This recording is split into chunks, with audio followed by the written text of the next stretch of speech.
formação acadêmica, parte 2, lado B.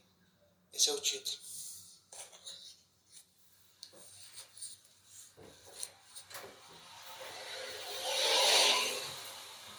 Contracapa. O tema da globalização está hoje na ordem do dia, referido pelos mais diversos atores sociais.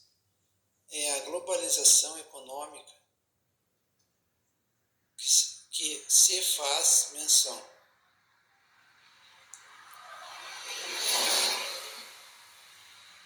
Este livro, fruto de 3 conferências dos trabalhos apresentados em 2 mesas redondas, procura analisar o fenômeno da globalização religiosa nos países do Mercosul, estendendo assim para um público mais amplo um pouco da reflexão e das ideias que circularam entre os congressistas. Eu estou lendo a contracapa do livro, que tem como título Globalização e Religião. Na sua segunda edição, Editora Vozes, tendo como organizadores os professores Ari Pedro Ouro e Carlos Alberto Stein.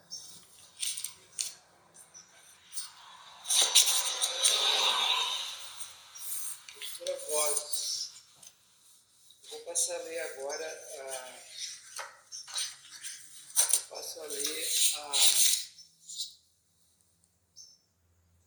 o último parágrafo do último artigo, depois eu falo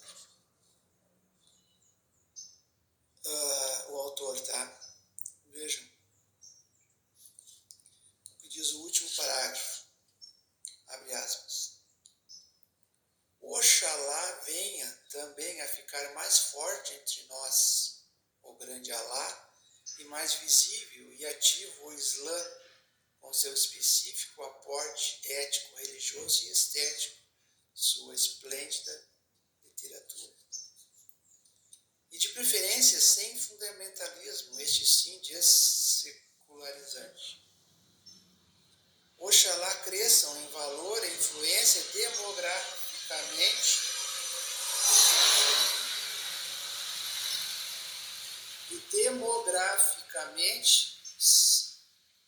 se multiplique entre nós os cultos afro-brasileiros, o candomblé, o xangô, o batuque, a umbanda.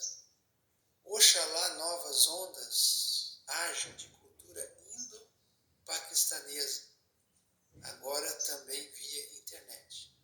E oxalá no meio dessa grande mistura, desse grande mix religioso, os politeísmos e sincretismos continuem subvertendo por dentro os monoteísmos em suas fantasias de exclusividade.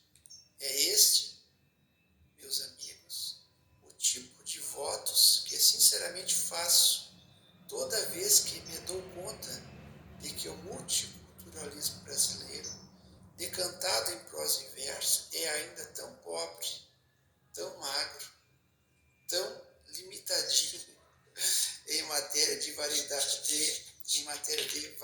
religiosa, fecha aspas. Esse é o último, eu estou lendo o último parágrafo do último artigo do livro Globalização e Religião. O autor desse artigo é nada mais, nada menos do que Antônio Flávio Pierucci. Eu vou pedir agora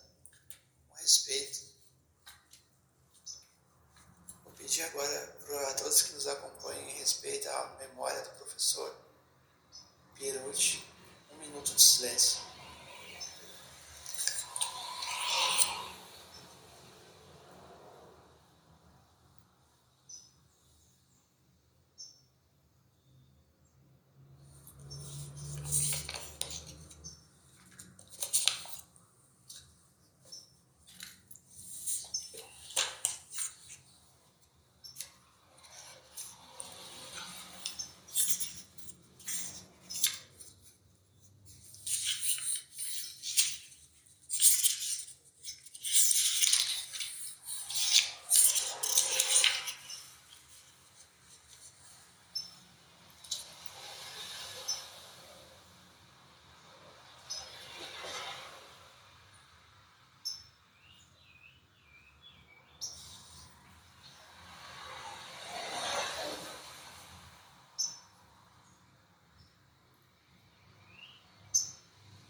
dia, boa tarde, boa noite, CESAJ, Academia Isabelense, neste encontro onde, como já dissemos, o título é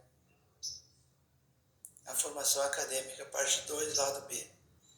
Gente, vejam, acabei de ler a última. Se fosse uma canção seria estrofe, mas não é canção, é um artigo. O último parágrafo do artigo intitulado, ele ganhou o título de Interesses Religiosos dos Sociólogos da Religião. O autor do Interesses Religiosos do artigo é nada mais, nada menos do que Antônio Flávio Perucci. Aqui vai nominado como professor de Sociologia da Universidade de São Paulo, USP Brasil. Mas, na verdade, a gente sabe que é muito mais do que isso, né, gente? O professor Perucci, ele foi também um filósofo, um pensador, um tradutor, um pesquisador, essencialmente um professor, né, gente? Mas penso que a academia ainda não rendeu as devidas homenagens a este grande mestre, este grande pensador, este grande professor Perucci. Então, quando pedimos um minuto de silêncio, não é um silêncio silencioso, é um silêncio gritante. Se pudéssemos, com toda a certeza, nós, durante esse 1 minuto de silêncio, nós gritaríamos. Estou sem voz, né, gente, porque muita umidade, é inverno e a minha idade também não me permite gritar mais. E eu não gosto de grito, sinceramente. Para quem me conhece sabe que eu não recorro ao grito, mas eu digo grito no sentido de chamar a atenção, de dizer da importância, dizer, não é retórica isso aqui, retórica a gente já falou lá atrás, isso aqui é uma aula, gente, é uma aula, por favor, é um cientista que reconhece a cientificidade dos seus antecessores, dos seus orientadores, para além da esfera física. Veja que interessante, aí o cara vai dizer, mas você está se puxando esse cara. Mas né, a gente não tem como, quer ver? Eu vou dar um exemplo. Quer ver o que é o cientista? Veja, eu tenho aqui na minha mão, você não vai enxergar agora, porque isso aqui é só um podcast. Eu tenho na minha mão um pequeno indivíduo mineral, que foi coletado agora. O que é para nós, o cientista, nesse caso aqui, o que é esse indivíduo? O que representa? O que significa? Veja, abre aspas, arquivo de solo, fecha aspas. Tá entendendo? O Mário Quintana, na sua poesia, ele tem uma passagem importante, e eu lembro quando ele falava, eu não ouço aqui lembrar de cabeça um verso belíssimo. Nosso querido poeta Mário Quintana falando dos minerais. Então, depois eu vou trazer, eu preciso complementar essa nossa conversa com as letras não científicas, no sentido de que a literatura, seja ela poesia, seja ela canção, ela contribui muito com o nosso. Então, veja, nós abrimos essa página, falamos lá atrás da retórica e agora estamos falando de ciências da religião. Gente, globalização e religião. Esse é um livro importante e eu queria dizer que foi muito bem colocado na época, porque se discutia muito, hoje nem tanto, porque nós vivemos um outro momento histórico, né? Mas na época se discutia muito esse aspecto da globalização. E aí não tem como não referir, né? Estou buscando aqui de memória, né, gente? Isso não está planejado, tá? Estou buscando de memória aqui e vou citar Milton Santos. Você sabe que Milton Santos é o maior cientista social do Brasil. contemporâneo. Não que o Perucci não seja, mas porque eu acabei de dizer, né, o Perucci é muito mais um filósofo do que um cientista social. O professor Milton Santos também é filósofo, mas eu entendo aqui, conforme a gente está avaliando dentro desse contexto de estudo e análise, que podemos assim referir o Milton Santos, maior cientista social da história do Brasil, e foi porque ele foi a pessoa que mais estudou o fenômeno sociológico da globalização no Brasil. No Brasil ele estuda a globalização como um fenômeno mundial, certo? Então, só deixar como referência para o noviço que quer estudar, que quer conhecer, que quer buscar. Então, vai lá, digita Milton Santos no Google e busca saber, então, se você está querendo entender melhor globalização, é Milton Santos. Agora, se você está querendo entender os fenômenos religiosos da atualidade, você permaneça no nosso canal. Porque no nosso canal, ele está bebendo em fontes verídicas, fontes confiáveis, está buscando inspiração em pensadores da envergadura de um Antônio Flávio Perucci. Ele deixou um colega dele lá, né, gente? O Perucci, como você sabe, obviamente, todo mundo já sabe, ou só. Perucci é falecido, né, gente? Em função disso, a gente faz essa homenagem em memória. Ele tem um colega lá que ficou lá, que está vivo. Mas, assim, ó, sinceramente, com todo respeito, eu gosto de até ouvir a preleção dele, mas, assim, ó, não é 10% do falecido. Estou falando no nosso entendimento. Claro, alguns pontos dizer, puxa, você está equivocado. Tranquilo, a gente respeita. Do ponto de vista acadêmico, se você tem uma noção contrária, se você tem um procedimento diferente, tranquilo, não tem problema, a gente respeita. Agora, por isso que eu digo, segundo o nosso entendimento, devido à nossa trajetória, conforme o que nós estamos levantando em campo e em teoria, em tanto base teórica quanto não teórica,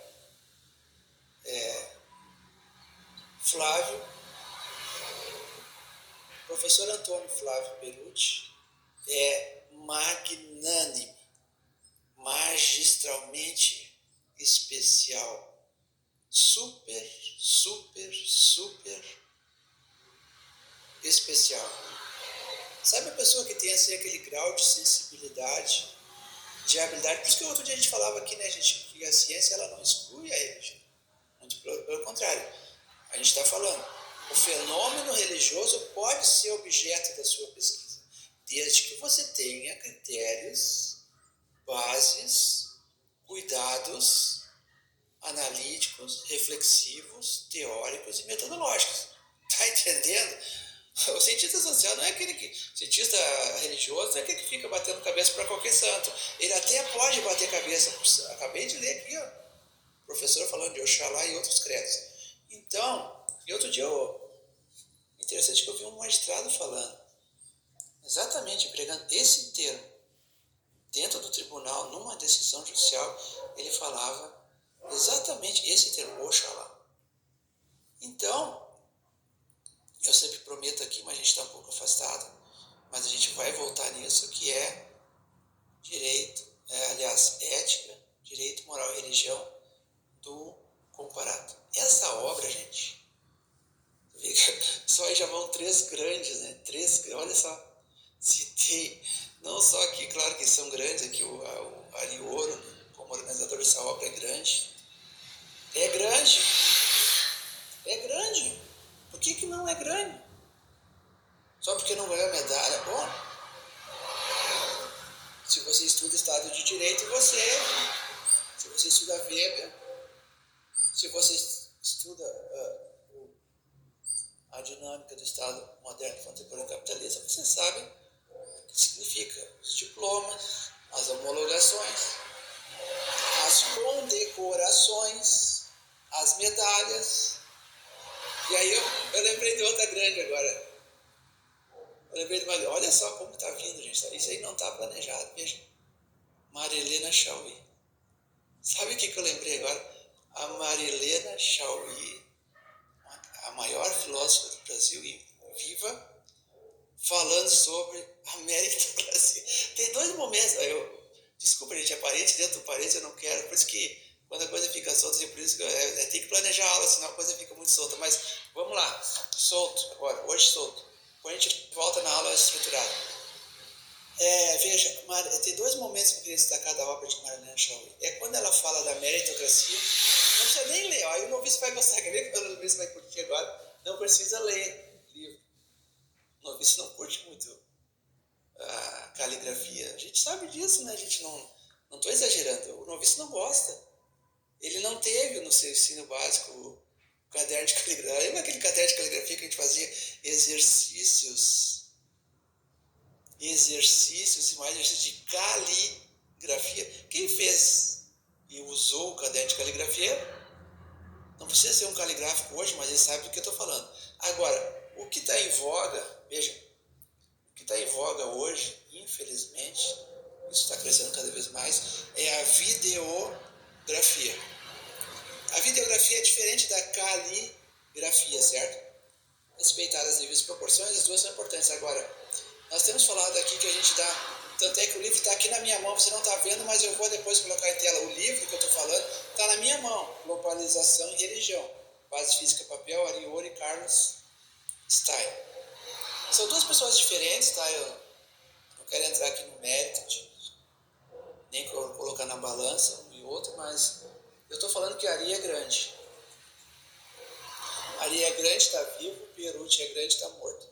E eu estou falando da Marilena Chauí, que é viva, é grande, está viva. Então tem dois momentos da obra dela que eu queria destacar. Veja, quando ela fala na meritocracia, gente, dá uma olhada lá no vídeo, procura no YouTube, digita Marilena Chauí, meritocracia. Vai vir uma preleção, uma palestra, uma conversa magnífica da professora Marilena Chauí. Ela não é, eu não vou dizer que é o melhor momento da sua carreira, porque tem outro momento que tu também pode, o noviço, vai lá, tu gosta de internet, digita aí, vai lá, tá com o Google aberto, assim, digita assim, ó, classe média, Marilena Chauí.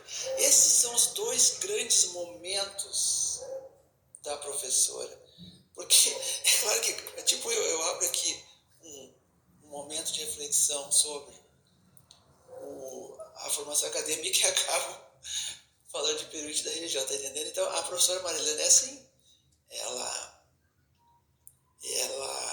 abre para falar sobre meritocracia, mas dá uma aula de filosofia, né, gente? É uma aula de filosofia. Para quem gosta de filosofia, pelo amor de Deus, dá uma olhada lá, por favor. E, bom, classe média é outra coisa, né, gente? A gente podia falar da burguesia, do pequeno burguês, mas eu digito assim, ó, classe média Marilena Chauí. Aí tu vai chegar numa outra palestra, numa preleção, num encontro, incrível, olha, gente, eu acho que é mais de 1 hora, 2 horas, sei lá. A professora é daquele tipo que começa a falar e não para mais. É uma aula de filosofia política. Veja, vou repetir. Filosofia política.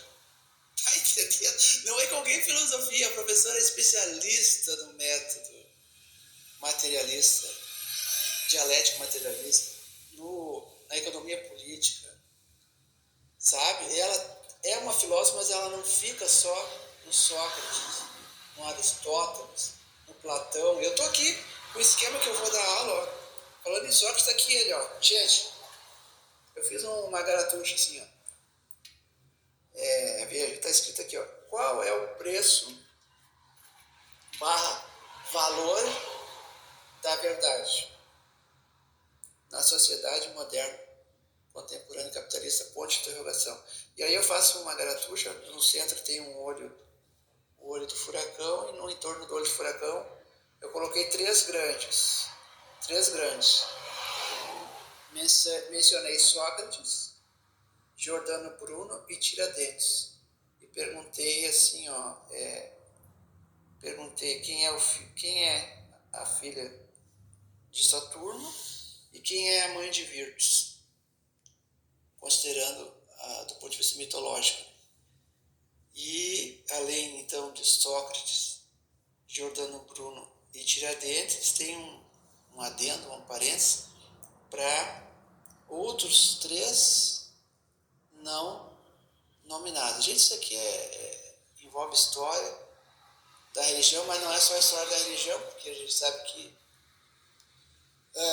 no começo, veja, no começo da formação do povo brasileiro, assim como ensinou Darcy Ribeiro, nós tínhamos um Estado, desde a Constituição de 1824, né, Brasil Imperial, você tinha um Estado de direito associado a um Estado teocrático, certo?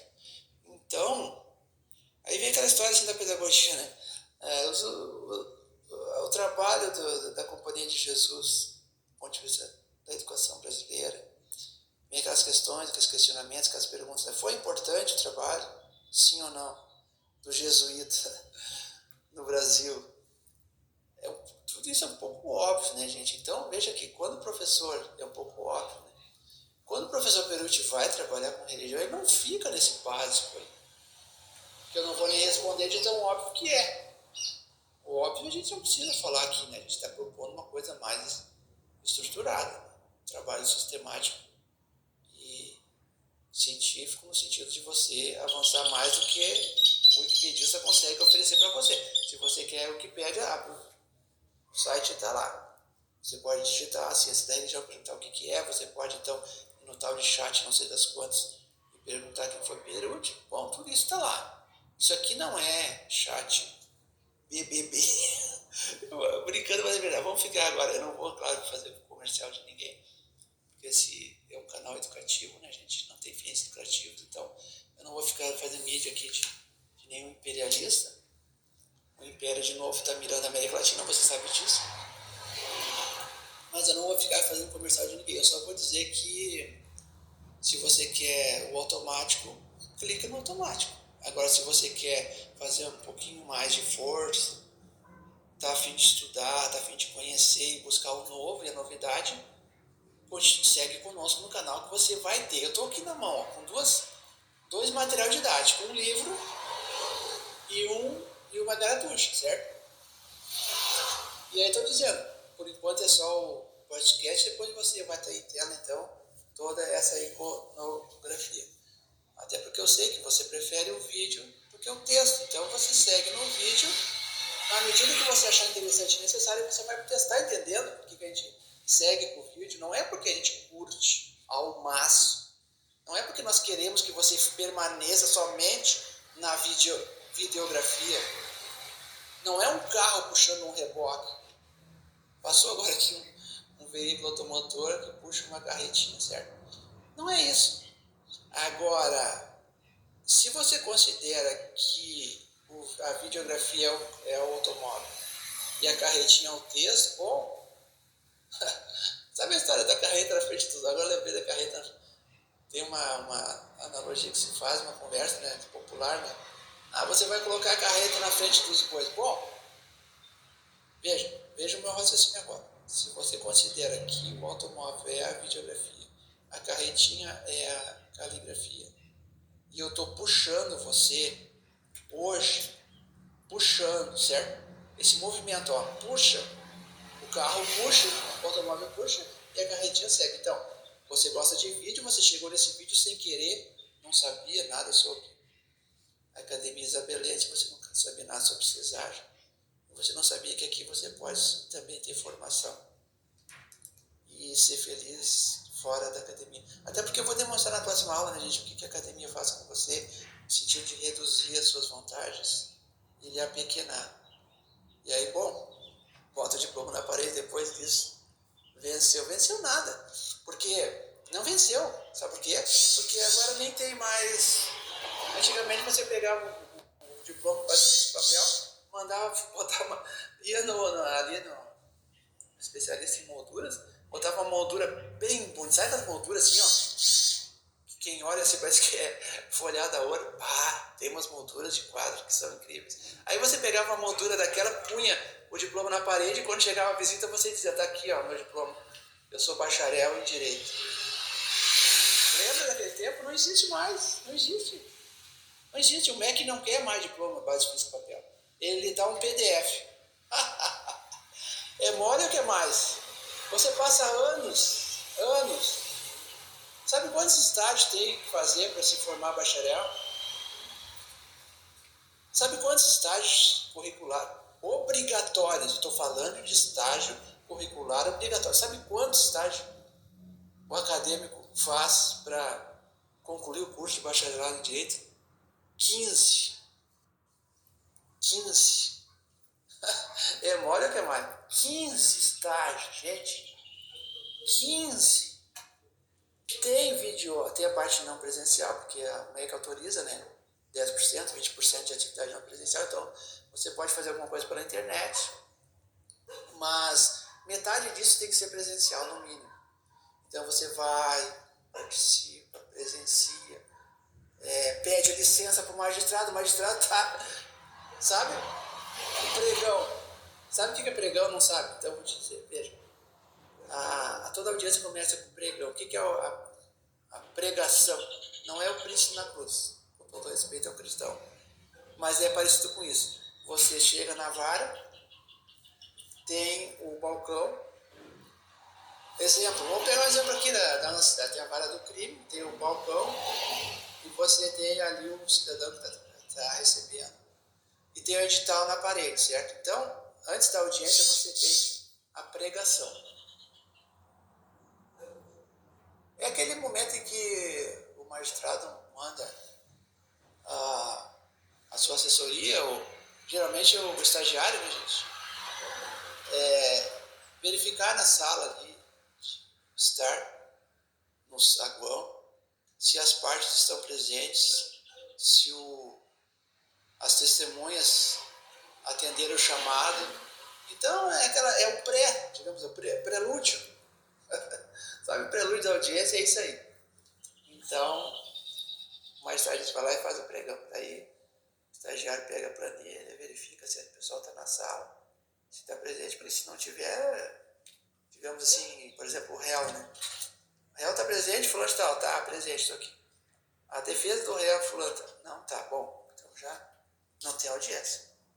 Se a defesa não está, se não há procurador do réu, o direito de defesa é basilar, é obrigatório, é condicional.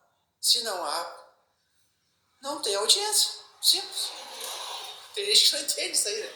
Acha que as coisas são assim, simples. Mesmo no online. Mesmo no online. Agora criaram um novo método, porque a defesa estava fazendo isso aí como estratégia, eventualmente, de abandonar o plenário quando ocorre, por exemplo, o Tribunal do Júri, etc.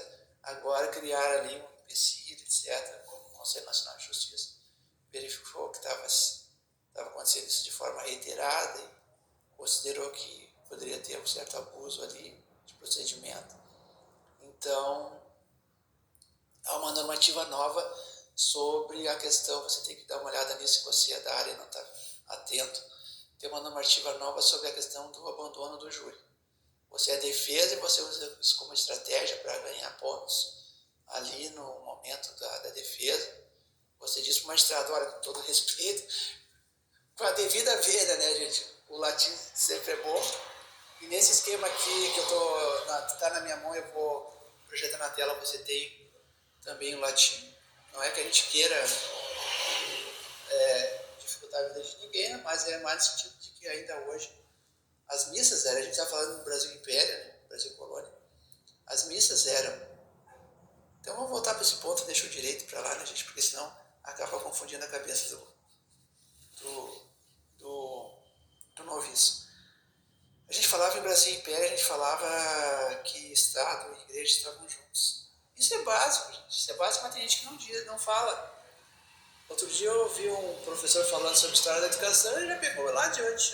Porque a Companhia de Jesus e os professores na época eram padres, etc. Tá, tranquilo. É bom, é importante, claro. Mas tu tem que deixar claro o que é o Brasil colônia e que nesse momento, bom, pode usar Darcy Ribeiro? Claro que pode. Lembrando que, por exemplo, antes do John Dewey, você tem Comênios, você tem Rousseau. É que eu não estou querendo... É tudo isso aqui de improviso, gente. Não está na regra, isso aqui não está na planilha. Não está na planilha. Você tem Rousseau, que é importantíssimo na educação. Você tem Comênios. O pai da didática quem é? Comênios. Rousseau. Jean-Jacques Rousseau. Rousseau, o ouvinte acha que é só o contrato social que é para ler, né? Não é só contrato social. Se você tem interesse por educação, você tem que ler mais Rousseau. Eu vou citar depois aqui as obras que você tem que ler. Quer dizer, ninguém é obrigado a nada, gente. Aqui a Academia Isabelense não é a universidade com maiúsculo, onde as pessoas geralmente saem doentes. Né? A maioria das pessoas que frequentam os cursos de pós-graduação na universidade com maiúsculo, eles acabam sofrendo algum tipo de mal-estar, de patologias de ordem psicológica, etc. Todo mundo sabe disso. Por que isso não é falado na mídia? Outro dia eu vi um dado horroroso. O número de homicídios entre os agentes de segurança. É um dado horroroso, a pessoa não está falando isso aí. Porque tem coisas que o sistema esconde. Porque não é interessante aparecer para ninguém, entende? Bom, vamos lá, Brasil Colônia. Eu fico até cansado, né, gente? Porque são tantas questões e quando a aula é aberta assim, a gente acaba... Mas eu não quero cansá-los, vejam. Brasil Colônia, Estado e religião estão juntos e você tem um sistema aí que, como tudo, né, gente, ele finda com a expulsão desse grupo religioso do Brasil. Acontece um fato político onde esse grupo é excluído. Eles são convidados, digamos assim, né, são convidados a se retirar. E aí, dentro da história da educação brasileira, isso tem um reflexo muito, muito importante. Então são as fases, se você vai estudar a história da educação no Brasil, você pode ir fase a fase. Então, essa é a primeira fase. E eu ouvi então uma aula de uma especialista que simplificou demais isso aí. Então, noviço, dá uma olhada, até acadêmico de pedagogia, dá uma olhada em alguém com altura, com envergadura, para falar de história da educação. Senão você vai ficar com a sua formação, já vai começar mal, entendeu? A sua formação vai ficar assim, tipo, incompleta. Então é isso que a gente está chamando a atenção aqui, gente. Nada contra ninguém. Mas se você é um agente público, você ganha salário para dar aula, você tem que dar aula. E a gente sabe de gente que ganha salário para dar aula e não dá aula. Sabe? Fica colocando 500 empecilhos. Dia tal não estou aqui porque eu estou no Congresso X. No outro dia eu não vai vir estagiário porque eu tenho que dar uma palestra não sei aonde. No outro dia eu tenho uma banca não sei aonde, então nós vamos transferir a aula para o outro dia. E no outro dia vai ser online porque eu não estou no Brasil, eu estou não sei aonde. Tá entendendo? É isso, gente. É isso. Academia é isso. Academia é isso. Tenha cuidado, gente. Verifique a situação para você não ter uma formação acadêmica capenga, sabe? Aquele cidadão que se desloca, mas com dificuldade no seu membro inferior. É isso. Vamos lá. Então, concluindo, gente. A formação acadêmica parte 2, lado B. Nós estamos colocando em tela globalização e religião. Nós lemos a contracapa. Nós lemos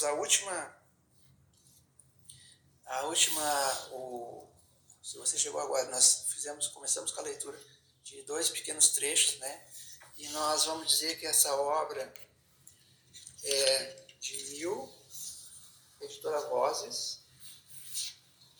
O ano dela, a publicação é de 1999. tá? E nós colocamos aqui em tela um artigo do professor Antônio Flávio Perucci. Gente, dá uma olhada. E o título também, ela tem uma versão em espanhol, Religião e Globalização, em espanhol, tá? As palavras-chave são América do Sul, religião, economia mundial, religião e economia, religião e política, religião e sociologia, e os dois organizadores. São as palavras-chave. O livro é dividido em 3 partes. A primeira parte é globalização e religião, aspectos teóricos. A parte 2 é a situação religiosa nos países do Cone Sul. E a terceira parte é transnacionalização religiosa nos países do Cone Sul. É uma obra muito interessante. Durante a semana, a gente colocou alguma coisa em tela, disponibilizou aquele quadro sinóptico, lembra? Onde nós tínhamos ali as características das religiões. E eu estou aqui com os autores, na página 7. Vamos colocar em tela então Perucci. O que diz sobre o professor Perucci? Diz que ele é professor do departamento, na época era, né, gente, hoje não mais, professor do departamento de Sociologia da Universidade de São Paulo, foi secretário executivo da Ampox, e naquela época era membro do Comitê Assessor de Ciências Sociais do CNPq. Entre seus trabalhos publicados está o livro A Realidade Social das Religiões no Brasil, em coautoria com Reginaldo Prandi. Então, só esses nomes, só esses títulos, digamos que você queira pular, não tem problema, você se coloque aqui e se estender um pouco demais, a gente já vai longe nisso, não era para entrar em todas as questões, mas sempre a gente sente um pouco a necessidade e a provocação de entrar em temas acessórios. Então, agradecendo, gente, muito obrigado pela presença de todos. Hoje é apenas um podcast, depois a gente vai entrar então numa aula ao vivo, com questões, as telas, né, com os slides e com as garatuchas necessárias. Muito obrigado pela atenção de todos, seguimos juntos. Seja Academia Isabelense, até o próximo.